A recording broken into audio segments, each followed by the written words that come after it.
नमस्कार, आप देख रहे हैं लोकपात और मैं हूं आपके साथ श्वेता सिंह। और आज हम मौजूद हैं दिल्ली के दिल यानी कि सीपी में, जहां पर हम बात करेंगे अपने खास मुलाकात प्रोग्राम में एक खास शख्स के साथ, जिनके बारे में आज हम जानेंगे कि उनकी ज़िंदगी में क्या कुछ उतार चढ़ाव आया और किस तरह से आज वो सभी के लिए एक प्रेरणा स्रोत बन गए हैं। ऑर्डिनरी तो आपने सुना होगा कि कुछ लोग जो होते हैं वो ऑर्डिनरी होते हैं, लेकिन आज हम जिनसे आपको मिलवाएंगे वो सिर्फ ऑर्डिनरी नहीं, एक्स्ट्रा ऑर्डिनरी है। जी हाँ, और आज हम बात करने जा रहे हैं दिल्ली के deputy collector doctor Nitin Shakya ji से। नितिन जी, आपका बहुत बहुत स्वागत है लोकबात में। धन्यवाद कि आपने समय निकाला और यहाँ पे आए। जी, मेरा आपसे पहला सवाल होगा नितिन जी कि अभी जैसे कि कोरोना चल रहा है और न्यू ईयर भी आने वाला है, तो पहला सवाल इसीलिए मेरा यही होगा कि कोरोना और न्यू ईयर को देखते हुए क्या कुछ नया किया जा रहा है? कोविड और न्यू ईयर के लिए कुछ स्पेसिफिक डीडीएमए की गाइडलाइंस हैं जिसको हम लोग इम्प्लीमेंट कर रहे हैं। जैसे आज रात 11 बजे से लेके कल सुबह 6 बजे तक कोई भी पब्लिक गैदरिंग अलाउड नहीं है। जैसे कि इंडिया गेट या कनॉट प्लेस पे कोई भी पब्लिक यहाँ पे इकट्ठी नहीं हो सकती है। 6 बजे के बाद और 11 बजे से पहले जो नॉर्मल कोविड गाइडलाइंस हैं उसकी बेसिस पे गैदरिंग अलाउड है। और जो रात का मैंने आपको टाइम बताया जिस वक्त पब्लिक गैदरिंग अलाउड नहीं है, सिर्फ लाइसेंस शॉप्स पे जैसे कि रेस्टोरेंट्स हुए या पब्स हुए, वहाँ पे नॉर्मल गाइडलाइंस जो कोविड गाइडलाइंस है उसके साथ वहाँ पे गैदरिंग अलाउड है। मेरा आपसे अब जो दूसरा सवाल होगा वो आपकी निजी ज़िंदगी से जुड़ा हुआ होगा। जैसे कि आज आप डिप्टी कलेक्टर के पोस्ट पर हैं, तो ये जाहिर सी बात है कि आपने बहुत ज़्यादा कड़ी मेहनत की होगी, तो कुछ चुनौतियाँ भी आपके सामने ज़रूर आई होंगी। तो क्या चुनौतियाँ थी और आपने कैसे उनका सामना किया? जी, जब मैंने सिविल सर्विस का एग्ज़ाम दिया उस वक्त मैं जॉब में था।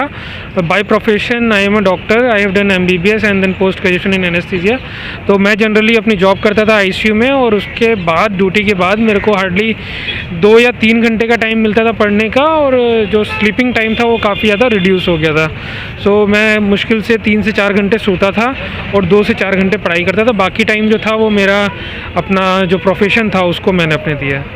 जी, और मेरा आपसे अब अगला सवाल होगा कि आप ऑथर भी हैं, आपने अपनी बुक भी लिखी हुई है क्वांटम जंप, तो उसके बारे में भी कुछ बताएं। UPSC सिविल सर्विस प्रिपरेशन के लिए मैंने क्वांटम जंप बुक निकाली है। ये मेरा एक अनुभव है कि जो नए एस्पिरेंट्स हैं उनको काफ़ी डिफ़िकल्टी होती है कि प्रिपरेशन कैसे करी जाए, आंसर राइटिंग कैसे लिखे जाए। तो ये मेरा अपनी तरफ से एक योगदान है उन स्टूडेंट्स के लिए। मैं अपना अनुभव शेयर कर रहा हूँ ताकि वो स्टूडेंट्स भी अच्छे मार्क्स लेके एक IAS, IPS या इंडियन फॉरेन सर्विस या जो भी सिविल सर्विसेज होती है उसमें जाके एक मुकाम हासिल कर पाएँ। स्लम टू हार्वर्ड एक कैंपेन चलाया जा रहा है, उसके बारे में भी हम जानना चाहेंगे। स्लम्स टू हार्वर्ड एक कैंपेन है जो कि हमने 3-4 साल पहले स्टार्ट किया था। इसमें गवर्नमेंट के भी लोग हैं, प्राइवेट सेक्टर के भी लोग हैं, NGOs भी हैं, कुछ फिलैंथ्रोपिस्ट भी हैं। हम सब मिल के एक काम कर रहे हैं कि जो हमारे स्लम का टैलेंट है उसको मेन स्ट्रीम में लेके आएँ। अगर उनको एजुकेशन नहीं मिल रही है तो उनको एजुकेशन दी जाए, अगर उन्हें स्किल नहीं मिल रही है तो स्किल प्रोवाइड करी जाए। और मॉरल एजुकेशन के ऊपर भी हम लोग उसमें फोकस कर रहे हैं कि घर पर किस तरह से पेरेंट्स की रिस्पेक्ट करनी है, फीमेल है तो उसे किस तरह से रिस्पेक्ट देनी है, सीनियर सिटीजन से उनको कैसे आपको टैकल करना है, कैसे प्यार से बात करना है। ये नहीं कि सीनियर सिटीजन कुछ बोल रहे हैं तो उसे उन्होंने धुतकार देना है। तो ये एक मोरल एजुकेशन हम लोग सिखा रहे हैं उन बच्चों को। एक आखिरी मेरा आपसे सवाल होगा कि हसगुल्ला क्लब चल रहा है सीनियर सिटीजन्स के लिए, वो क्या है और किस तरीके से उस कैंपेन को रन किया जा रहा है? सीनियर सिटीजन्स हमारे 60 ईयर्स के प्लस होते हैं और पूरी लाइफ में वो लोग बहुत स्ट्रगल करते हैं, लेकिन ऑटोमेटिकली जो 60 साल की उम्र आती है उसके बाद उनको लगता है कि उनकी ज़िंदगी जो है ठहर गई है। उसके बाद उनके पास ज़्यादा कुछ काम करने के लिए नहीं होता है, बच्चे उनके बिज़ी हो जाते हैं या आउट ऑफ इंडिया चले जाते हैं या शहरों में चले जाते हैं। तो उस समय उनको काफ़ी अकेलापन होता है, उनके साथ कोई खेलने को नहीं है, कोई उनकी बात सुनने को नहीं है, तो उनमें काफ़ी नेगेटिविटी आती है, डिप्रेशन आता है। इन सब चीज़ों को काउंटर करने के लिए हमने एक हसगुल्ला क्लब बनाया है जिसमें हम लोग सीनियर सिटीजन्स को एक पॉजिटिविटी, लाइवलीहुड और रीट्रेनिंग के ऊपर हम लोग फोकस कर रहे हैं।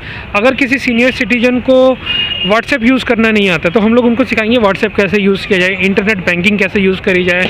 उनको हम लोग एंगेज करते हैं। हमारे फिजिकल हसगुल्ला क्लब्स हैं, वहाँ पे कैरम की फैसिलिटी है, चेस की फैसिलिटी है, नारायणा में आप विज़िट कर सकते हैं, न्यू मोती बाग में आप विज़िट कर सकते हैं। यहाँ पे सीनियर सिटीजन्स दिन के टाइम आते हैं, अपना क्वालिटी टाइम स्पेंड करते हैं और शाम के टाइम जाते हैं। साथ में हमारे पास हसगुल्ला वैन भी है डीएम ऑफिस की तरफ से। वो कभी भी सीनियर सिटीजन की कॉल आती है तो वहाँ पे उनके घर पे जाके डोर स्टेप पे जाके उनको अटेंड करते हैं। सीनियर सिटीजन्स जो होते हैं उनका जन्मदिन जो होता है, जन्मदिन हम लोग बहुत ही अच्छे से मनाते हैं। हमारी हसगुल्ला वैन जो है डीएम ऑफिस की तरफ से जाती है, सीनियर सिटीजन्स के लिए केक लेके जाती है, फ्लावर्स लेके जाती है, गुब्बारे लेके जाती है। जैसे गुब्बारे यहाँ पे लगे हैं वैसे ही हम लोग उनके घर पे लगा देते हैं और उनको हंसी और खुशी के साथ बर्थडे विश करते हैं। मैंने आपसे बहुत सारी बातें की, आपके निजी जीवन के बारे में भी जाना, और एक आखिरी मैं आपसे संदेश जानना चाहूँगी। जैसे कि न्यू ईयर आने वाला है और हम देख सकते हैं कि हमारे पीछे जो बैनर है जिसमें SMS लिखा हुआ है, सैनिटाइज़र, मास्क और सोशल डिस्टेंसिंग, ये क्या एक मैसेज है? और न्यू ईयर पे आप सारे देशवासियों को और ख़ासकर दिल्ली वासियों को क्या संदेश देना चाहेंगे?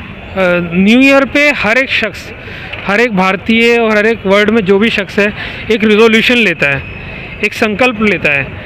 क्योंकि इस समय कोविड महामारी है तो हम लोग चाहते हैं कि हम भी एक संकल्प ले SMS को फॉलो करने का। हम ये रिजोल्यूशन ले कि अगला जो साल है उसमें हम SMS को फॉलो करेंगे। SMS मतलब सैनिटाइजेशन, मास्क और सोशल डिस्टेंस। यही हमारा डीएम ऑफिस की तरफ से प्रयास है कि जितने भी दिल्ली वासी हैं उनको हम लोग प्रोत्साहित करें इस रिजोल्यूशन को अपनाने के लिए और इसको एडहेयर करने के लिए। बहुत बहुत धन्यवाद, आपने अपना कीमती समय हमें दिया। जैसा कि आपने देखा हमारे साथ आज खास मुलाकात में डॉक्टर नितिन शाक्या जी थे। उन्होंने बताया कि किस तरीके से सिर्फ चंद 2 या 3 घंटे 4 घंटे सोकर वो आज डिप्टी कलेक्टर के मुकाम पर पहुंचे, और साथ ही उन्होंने बताया कि किस तरीके से न्यू ईयर में आप एक रेजोल्यूशन को लेकर चले और SMS का पालन करें। और साथ ही मैं यहाँ पर बताना चाहूँगी कि डीएम ऑफिस की तरफ से ये एक पहल की जा रही है, जो SMS का पालन कर रहे हैं उनको कैप, मास्क और एक T-शर्ट दी जा रही है SMS की। तो सभी लोगों से ये लोकबात की तरफ से भी अपील है कि न्यू ईयर में किसी भी तरह की जो बदमाशी होती है, उपद्रव जो होते हैं, वो ना करके अच्छे से अपना न्यू ईयर को मनाएं और देश के हित में अच्छे अच्छे कार्य करते रहें और देखते रहें लोकबात, जनता की बात जनता के साथ। धन्यवाद।